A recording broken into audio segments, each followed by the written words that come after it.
Hello दोस्तों, कैसे हैं आप सब। तो चलिए आज की कहानी स्टार्ट करते हैं। सुनो जी, आप आज थोड़ा जल्दी उठो, हमें अभी ही अपनी बेटी के घर के लिए निकलना पड़ेगा। तो रमेश जी ने कहा कि क्यों, क्या हो गया भाग्यवान, तुम्हें तुम्हें अपनी बेटी की बहुत याद आ रही है क्या आज। तो सुनैना जी ने कहा कि ऐसी कोई बात नहीं है, आज सुबह ही दामाद जी का फ़ोन आया और वह गुस्से में लग रहे थे। उन्होंने कहा कि आप तुरंत की तुरंत हमारे घर पहुँचे। तो रमेश जी ने कहा कि कोई बात हुई है क्या। तो सुनैना जी ने कहा कि मुझे क्या पता, मैं तो जब भी राही से फ़ोन पर बात करती हूँ तो वह हमेशा खुश ही नज़र आती है मुझे। उसने कभी भी कुछ गलत नहीं बताया अपने ससुराल वालों के खिलाफ। रमेश जी और सुनैना जी बिना चाय पानी पिए ही राही के घर के लिए निकल गए। वहां पहुंचकर उन्होंने देखा कि राही की सासू माँ कावेरी जी सोफे पर बैठी हुई है और विवेक इधर उधर टहल रहा है।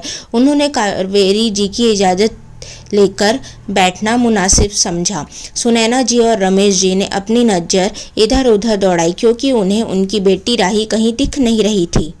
तो रमेश जी ने कावेरी जी से पूछा कि बहन जी, आपकी तबीयत कैसी है और दामाद बाबू कैसे हैं। तो कावेरी जी ने उन्हें घूरा और कुछ नहीं कहा। फिर उन्होंने पूछा कि राही कहाँ है, वह दिखाई नहीं दे रही है। तो कावेरी जी ने कहा होगी रूम में अपने किसी पुराने यार से बात कर रही होगी। तो रमेश जी गुस्से में बोले, यह आप कैसी बातें कर रही है, बोलने से पहले थोड़ा तो सोचिए कि आप अपने घर की बहू के बारे में ऐसा कैसे बोल सकती है। तो विवेक उनके पास आकर कहता है कि माँ जो बोल रही है वह सब सही है, आपकी बेटी का चरित्र सही नहीं है। अपने पापा की आवाज़ सुनकर राही जल्दी से रूम के बाहर आई और अपने मम्मी पापा को देखते ही फूट फूट कर रोने लगी। उसे ऐसा रोते देख सुनैना जी का तो दिल धक से रह गया।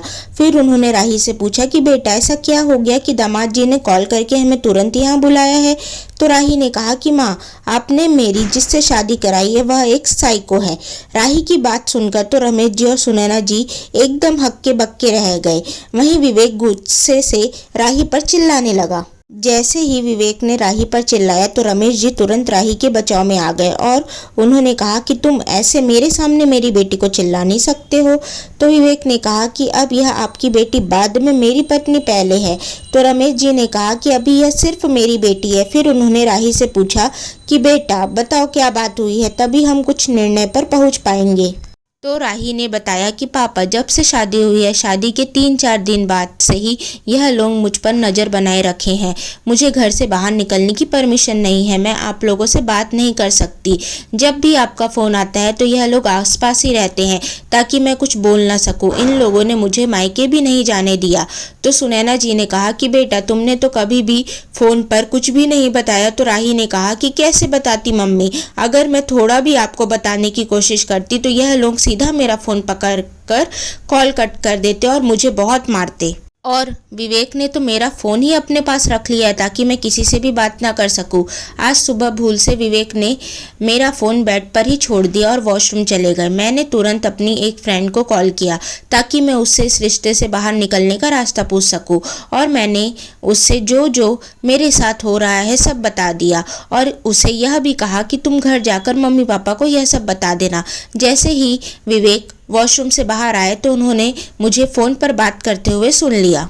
तो इसने मेरे फ़ोन को छीन लिया और फ़ोन को चेक किया तो उसे समझ में आ गया कि मैं अपनी फ्रेंड से बात की हूँ और इसे ये भी पता था कि वो ये सब बात आप लोगों को बता देगी। इसलिए उसके बताने से पहले ही इसने आपको कॉल कर दिया और अपनी गलती छुपाने के लिए मुझ पर चरित्रहीन होने का इल्ज़ाम लगा रहा है, जो कि पूरी तरह से झूठ है। मेरी सास और पति के इसी व्यवहार के कारण मेरे जेठ और जेठानी अलग रहते हैं। तो कावेरी जी ने राही को चिल्लाते हुए कहा कि फालतू में हमें बदनाम करने की ज़रूरत नहीं है जब दोष खुद में ही हो तो। फिर रमेश जी ने कहा कि ठीक है बहन जी, हम मान लेते हैं कि हमारी बेटी का ही चरित्र ठीक नहीं है, तो आपने हमें यह बात पहले क्यों नहीं बताई, आज ही क्यों बताया जब इसने अपनी फ्रेंड को कॉल करके सब बता दिया उसके बाद। तो विवेक ने कहा कि हम इसे मौके दे रहे थे, हमने सोचा कि आज नहीं तो कल यह सुधर ही जाएगी, पर ऐसा कुछ भी नहीं हुआ। तो राही ने चीखते हुए कहा कि मिस्टर विवेक, अगर आपने अब एक बार भी मेरे चरित्र पर उंगली उठाई तो मैं तुम्हारे खिलाफ ऐसी धाराएं लगाऊंगी तुम कहीं के नहीं रहोगे। तो शांति से मुझे तलाक दे दो और मुझे इस रिश्ते से मुक्त करो, क्योंकि तुम जैसी छोटी सोच वाले लोगों के साथ मुझे रहने का कोई शौक नहीं है और मुझे अपनी ज़िंदगी तो बिल्कुल भी बर्बाद नहीं करनी है।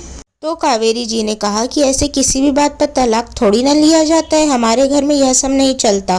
तो रमेश जी ने राही का साथ देते हुए कहा कि बहन जी, मेरी बेटी बिल्कुल सही कह रही है। जब शादी के 2 महीने बाद ही उसको नज़रबंद कर दिया गया हो, उसके चरित्र पर उंगली उठाई गई हो और उसके साथ मारपीट किया गया हो, तो ऐसे घर में तो मेरी बेटी बिल्कुल भी नहीं रहेगी। मेरा भी यही फैसला है कि वह अपने बेटे से तलाक ले और अपनी नई जिंदगी की शुरुआत करे। तो कावेरी जी ने कहा कि क्या आप अपने घर में एक तलाकशुदा बेटी को बैठाना चाहते हैं? इसके बाद भी आपकी एक और लड़की है, आखिर सोचिए उसके साथ शादी कौन करेगा?